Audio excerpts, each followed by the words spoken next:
Welcome back বন্ধুরা। আজকে একটি ঘটনা শেয়ার করব। যেভাবে লেখা আছে আমি সেভাবেই পড়ছি। আসসালামু আলাইকুম প্রিয় লিসেনার, আশা করি আপনারা সবাই আল্লাহর রহমতে ভালো আছেন ও সুস্থ আছেন। আমি সিফাত। আজ আমি আপনাদের সাথে যে ঘটনাটি শেয়ার করব তা ইন্ডিয়ার কোনো একটা স্থানে ঘটে যাওয়া ঘটনা। ঘটনাটি আমি কালেক্ট করেছি আমার বড় ভাইয়ার এক বন্ধুর কাছ থেকে। আমার বড় ভাইয়ার নাম সাকি। ভাইয়ার বন্ধুর বোনের সাথে ঘটনাটি ঘটে। আমি ভাইয়ার বন্ধুর ভাষায় ঘটনাটি শেয়ার করছি যেন আপনাদের বুঝতে সুবিধা হয়। ভাই, ঘটনার মাঝে ভুল ত্রুটি থাকলে দয়া করে ক্ষমা সুন্দর দৃষ্টিতে দেখবেন। আমি সরাসরি ঘটনায় চলে যাচ্ছি। ঘটনার সময়কাল আজ থেকে ৮-৯ বছর আগে। আমি তখন সবেমাত্র পড়ালেখা শেষ করে নতুন চাকরিতে জয়েন করেছি। আমার বাড়িতে ছিলেন আমার বাবা মা আর আমার ছোট বোন লিলি। লিলি পড়ালেখায় ছিল এতটাই ভালো যে প্রতিটি বোর্ড এক্সামে ট্যালেন্ট পুলে বৃত্তিও পায়। তার স্কুল কলেজের সকলের কাছে সে খুব পছন্দের একটি মেয়ে ছিল। লিলি স্কুলে থাকতেই সে তার বান্ধবীদের পড়াতে পারত। তার বান্ধবীরা প্রায় দিনই আমাদের বাসায় আসতো লিলির কাছে তাদের পড়া বুঝে নিতে। লিলির ইচ্ছা ছিল সে খুব বড় একজন ডাক্তার হবে। আমার বাবা মাও লিলিকে নিয়ে অনেক আশায় ছিলেন, কেননা লিলির মেধা কোনো সাধারণ মানুষের মতো ছিল না। লেখাপড়ায় খুব ভালো হবার পাশাপাশি খুব শান্ত স্বভাবের মেয়ে ছিল লিলি। আমার পরিবারের সকলেই তাকে অনেক বেশি আদর করত। আমার ছোট মামাও তাদের মধ্যেই একজন ছিলেন। আমার মামা মিলিকে নিজের মেয়ের মতো দেখতেন। আমার মামার বিয়ে হয়েছিল প্রায় 12-13 বছর আগে, কিন্তু ওনাদের কোনো সন্তান ছিল না। লিলিকে তাই তারা অনেক বেশি আদর করতেন। আমার মামা মামি আমাকেও আদর করতেন, কিন্তু লিলির প্রতি তাদের আদরের পরিমাণটা ছিল একটু বেশি। প্রতি ঈদেই তারা লিলির জন্য নানা রকমের উপহার পাঠাতেন। ঈদ বা কোনো উৎসব ছাড়াও তারা প্রায় সময় আমার আর লিলির জন্য অনেক কিছুই পাঠাতেন, কিন্তু লিলির জন্য স্পেশালভাবে আরও অনেক কিছু পাঠাতেন। আমার মামা কর্মসূত্রে ইন্ডিয়া থাকতেন, কিন্তু বর্তমানে তিনি মৃত। আমার মামার জন্য আপনারা সবাই আল্লাহর কাছে দোয়া করবেন, তিনিও জান্নাতবাসী হন। আমার মামা নিজের জীবনের মায়া ত্যাগ না করলে আজ হয়তো লিলি আমাদের মাঝে বেঁচে থাকতো না। লিলি খুব ভালো ছাত্রী হওয়ার কারণে আমার মামা আমার মাকে প্রস্তাব দেন লিলিকে ইন্ডিয়া নিয়ে গিয়ে লেখাপড়া করানোর। আমার মা একমাত্র মেয়েকে এত দূরে পাঠাতে কিছুতেই রাজি ছিলেন না। আমার মাকে আমি আর আমার বাবা দুজনে মিলে অনেকে বুঝিয়ে রাজি করাই, কেননা এমন সুযোগ সবার ভাগ্যে জোটে না, আর সুযোগ পেলে তা ছেড়ে দেয়া বোকামি ছাড়া আর কিছুই নয়। লিলি ইন্ডিয়া যাওয়ার জন্য এক কথায় রাজি ছিল, কারণ দেশের বাইরে যাবার মতো সুযোগ আমার মামা ছাড়া আমার পরিবারের আর কারোরই হয়ে ওঠেনি। আমার মামা মামি আমার মাকে বলেন তারা লিলিকে নিজের মেয়ের মতো করে রাখবেন, আর তার যত্নের কোনো ত্রুটি হতে দেবেন না। আমার মা মন থেকে মেনে না নিলেও তাকে সবার জন্য লিলিকে ইন্ডিয়া পাঠানোর জন্য রাজি হতে হয়। আসলে মায়ের মন সন্তানের জন্য উদলা থাকবে, এটাই তো স্বাভাবিক। লিলিকে ইন্ডিয়া পাঠানোর জন্য যাবতীয় ব্যবস্থা করা হয়, আর কয়েকদিনের মধ্যেই লিলি ইন্ডিয়া চলে যায়। লিলি চলে গেলে বাসাটা ফাঁকা ফাঁকা লাগতো। আমি প্রতিদিন তাকে ফোন দিয়ে তার খোঁজ নিতাম। লিলি সেখানে এক মেডিকেলে কোচিংয়ে ভর্তি হয়। এভাবে আস্তে আস্তে 1 বছর পার হয়ে যায়। লিলির মেডিকেল ভর্তি পরীক্ষাও শেষ হয়ে যায়, আর লিলি সেখানে সবার থেকে ভালো মেডিকেল কলেজে ভর্তি হবার সুযোগ পায়। কিন্তু আমার মামা যে শহরে থাকতেন, লিলির মেডিকেল কলেজটি সেই শহর থেকে 125 কিলোমিটার দূরে ছিল। তাই মামা লিলিকে সেই মেডিকেল কলেজের আশেপাশে একটি ছাত্রী হোস্টেল ঠিক করে দেন, আর প্রতি সপ্তাহে একবার করে সেখানে গিয়ে লিলিকে দেখে আসবেন বলে সেই মেডিকেল কলেজে ভর্তি করিয়ে দেন। ক্লাস শুরুর কয়েকদিন আগে লিলি সেই হোস্টেলে চলে যায়। মামা লিলিকে ট্রেনে তুলে দিয়ে বাসায় ফিরে আসেন। বাসায় এসে মামা তার কাজের ফাঁকে প্রায় প্রতি ঘন্টায় লিলিকে ফোন দিয়ে তার খোঁজ খবর নিচ্ছিলেন। লিলিও আল্লাহর রহমতে ভালোভাবেই তার গন্তব্যে পৌঁছে যায়। 10-12 দিন পর লিলি ফোন দিয়ে আমার মামাকে বলে সে একা থাকতে পারছে না, আর তার নাকি খুব খারাপ লাগছে। আমার মামা সেদিনই লিলিকে নিতে সেখানে চলে যান, আর লিলিকে নিয়ে বাসায় ফিরে আসেন। লিলি বলে সে কিছুদিন বাসায় থেকে তারপরে কলেজে ফিরে যাবে। এভাবে 15 দিন পার হয়ে যায়। লিলি তার মেডিকেল কলেজে ফিরে যায়। এবারে সে সেখানে গিয়ে নিজেকে কিছুটা কষ্ট হলেও মানিয়ে নিতে সক্ষম হয়।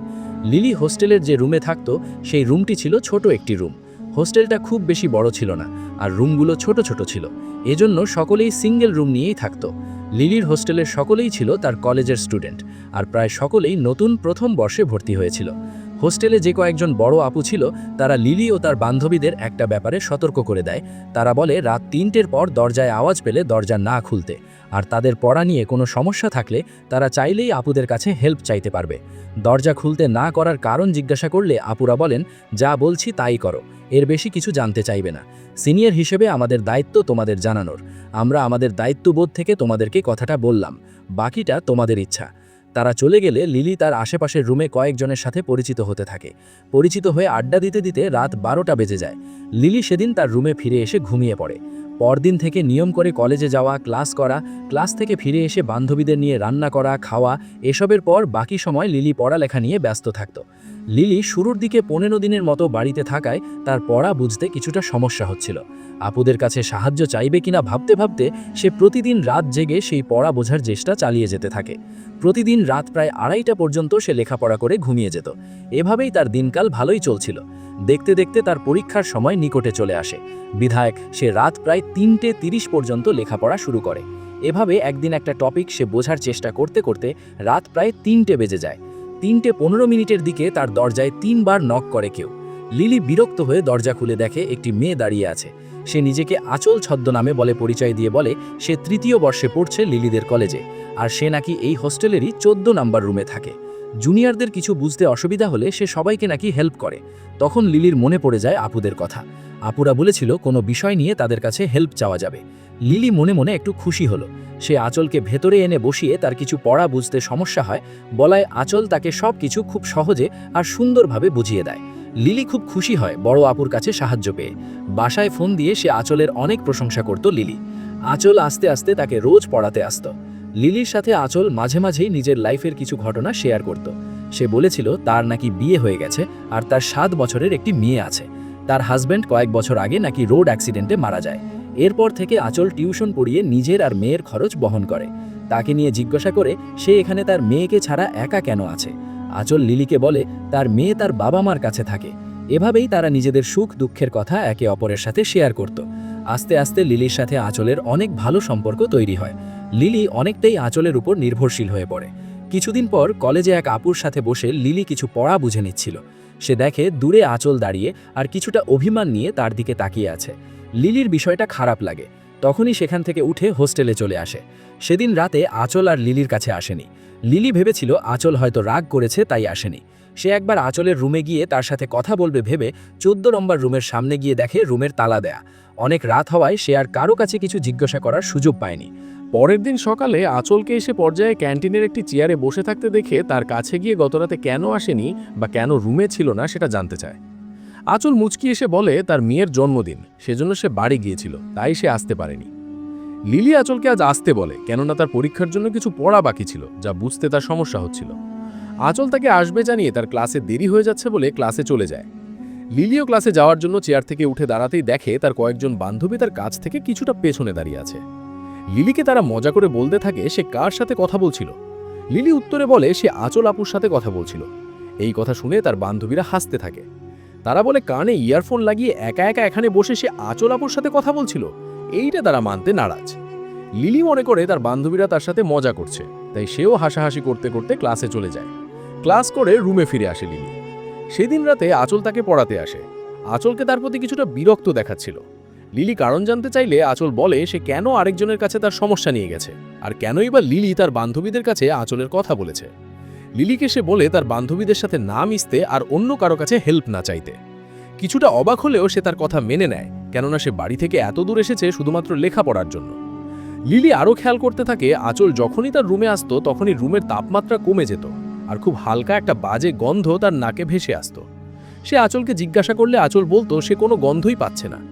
লিলি মনের ভুল ভেবে ব্যাপারটাকে পাত্তা দেয়নি। কিছুদিন পর আঁচল এসে বলে সে 4 দিনের জন্য বাড়িতে যাবে, কারণ তার মেয়ে কিছুটা অসুস্থ। লিলি আঁচলকে তার ফোন নাম্বার দিতে বললে আঁচল জানায় সে ফোন ব্যবহার করে না আর তাকে চিন্তা করতে মানা করে, কেননা সে ঠিক 4 দিন পরেই নাকি ফিরে আসবে। লিলির পরীক্ষা থাকায় আঁচল তাকে গুরুত্বপূর্ণ কিছু টপিক পড়ার জন্য বলে যায়। লিলি পরের দিন পরীক্ষার হলে গিয়ে দেখে আঁচল তাকে যা যা পড়তে বলেছিল হুবহু তাই তাই পরীক্ষায় এসেছে। লিলি এসব দেখে অনেক বেশি খুশি হয় আর পরীক্ষা দিয়ে রুমে চলে আসে। এভাবে 4 দিন পার হয়ে 5ম দিন লিলি আঁচলের জন্য অপেক্ষা করতে থাকে, কিন্তু আঁচল ফিরে আসে না। পরের দিন ক্লাস হলে আঁচল এসেছে কিনা দেখার জন্য লিলি 14 নম্বর রুমের সামনে যায় আর গিয়ে দেখে রুমে তালা ঝুলছে। আঁচলের রুমের সামনে লিলিকে দেখে এক বড় আপু এসে তাকে জিজ্ঞাসা করে সে এই রুমের সামনে কেন দাঁড়িয়ে আছে। লিলি তাকে জানায় সে আঁচল আপুকে খুঁজতে এসেছে। এই কথা শুনে লিলির সাথে থাকা বড় আপুর মুখের রং উড়ে যায়। সে দ্রুত লিলিকে নিয়ে তার রুমে এসে তাকে তার ফোন থেকে একটি মেয়ের ছবি বের করে দেখায়। ছবি দেখিয়ে তাকে জিজ্ঞাসা করে ছবির এই মেয়েকে কি সে খুঁজছে। লিলি ছবি দেখে ছবির মেয়েটিকে চিনতে পারে, কেননা ছবিটি ছিল আঁচলের। লিলির সাথে থাকা আপু তখন আরেক আপুকে ফোন দিয়ে এসে লিলিকে জিজ্ঞাসা করে কখনো কি রাত 3টের পর লিলির দরজার সামনে এসে কেউ নক করেছিল কিনা। লিলি সম্মতি জানায়। তারা লিলিকে আতঙ্ক নিয়ে জিজ্ঞাসা করে সে রুমের দরজা খুলেছে কিনা। লিলি পুনরায় সম্মতি দিলে দুজন আপু ভয়ে একে অপরের দিকে তাকিয়ে থাকে। কি হচ্ছে বুঝতে না পেরে লিলি আতঙ্কিত হয়ে বলে, আপনারা আমাকে এসব জিজ্ঞাসা করছেন কেন? কি হয়েছে আমাকে বলুন। চিন্তায় আমার গলা শুকিয়ে যাচ্ছে। প্লিজ আর আমাকে আধারে রাখবেন না, বলুন কি হয়েছে। দুজন আপুর মধ্যে একজন লিলিকে পানি খেতে দিয়ে তার পাশে বসে আর বলে, যা বলছি তা শুনে তোমার বিশ্বাস নাও হতে পারে, কিন্তু যা বলছি তার সবকিছুই সত্য। 14 নম্বর রুম প্রায় 2 বছর যাবৎ বন্ধ। এই রুমে অনেক বছর আগে এক আপুর রহস্যজনক মৃত্যু হয়। এরপর অনেকদিন এই রুম বন্ধ ছিল। কয়েক বছর পর এক আপু আসেন যার নাম ছিল আঁচল। আপু 3য় বর্ষে পড়ার সময় এই রুমে আসেন। আপু যখন 3য় বর্ষে পড়তো, আমরা তখন 1ম বর্ষে কেবল ভর্তি হয়েছিলাম। আপু খুব ভালো মানুষ ছিলেন, তিনি টিউশন করাতেন আর মাঝে মাঝে আমাদের রাতে পড়াতেন। কিন্তু কয়েকদিন পর হঠাৎ কোনো এক কারণ ছাড়াই তিনি সুইসাইড করেন। এরপর থেকে নতুন কেউ এই হোস্টেলে এলে রাত 3টার পর অনেকেই দরজায় নক শুনতে পেত। নক শুনতে পেয়ে এই হোস্টেলের 2 জন দরজা খুলে দেখে এক আপু তার দরজার সামনে দাঁড়িয়ে আছে আর কোনো সাহায্য লাগলে তাকে জানাতে বলে। যে 2 জন দরজা খুলেছে তাদের কেউ আর বেঁচে নেই। সেদিন সেজন্যই তোমাদের মানা করেছিলাম রাত 3টের পরে দরজা না খুলতে।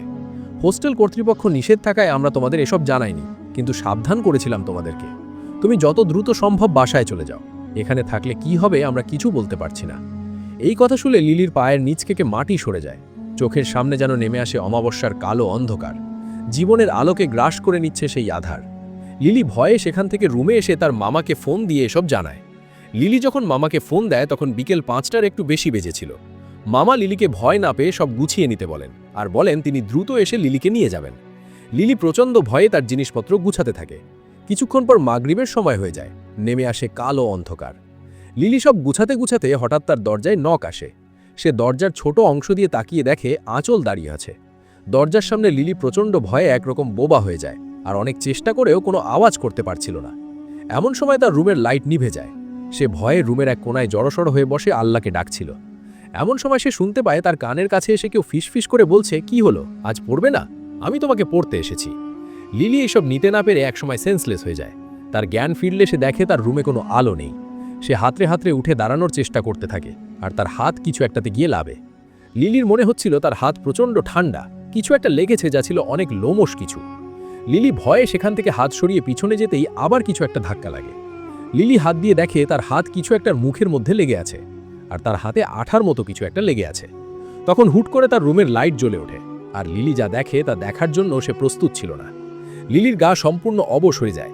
লিলি দেখে তার হাতে তাজা রক্ত লেগে আছে আর 2টি মানুষের মতো কিছু, যাদের গায়ে মেয়েদের মতো কাপড় পরা এবং তাদের মধ্যে একজনের মাথা ঘোড়ার মাথার মতো আর অন্যজনের মাথা কুকুরের মতো। তারা 2 জন লিলির হাতে লাগা রক্ত চেটে চেটে খাচ্ছে আর তাদের চোখ দিয়ে যেন আগুন বের হচ্ছে। তাদের চোখের দিকে তাকিয়ে লিলি সম্মোহিত হয়ে যায় আর চেয়ারে দাঁড়িয়ে তার রুমে থাকা ফ্যানের সাথে ওড়না পেঁচিয়ে সুইসাইড করতে যায়। তার অবস্থা এমন ছিল যেন সে নিজের আয়ত্তের অনেক বাইরে চলে গেছে, নিজের ওপরে থাকা সব ক্ষমতা যেন হারিয়ে ফেলেছে। লিলি গলায় ওড়না পেঁচাতে যাবে, এমন সময় তার কানে মামার কণ্ঠ ভেসে আসতেই সে যেন নিজের প্রতি সকল কন্ট্রোল ফিরে পায় আর এক দৌড়ে দরজা খুলে দেয়। মামা রুমে প্রবেশ করে 2টি অবয়বকে দেখতে পান। মামা রুমে প্রবেশ করার সাথে সাথে রুমের দরজা বন্ধ হয়ে যায় আর কিছুক্ষণ পর আবার রুমের আলো নিভে যায়।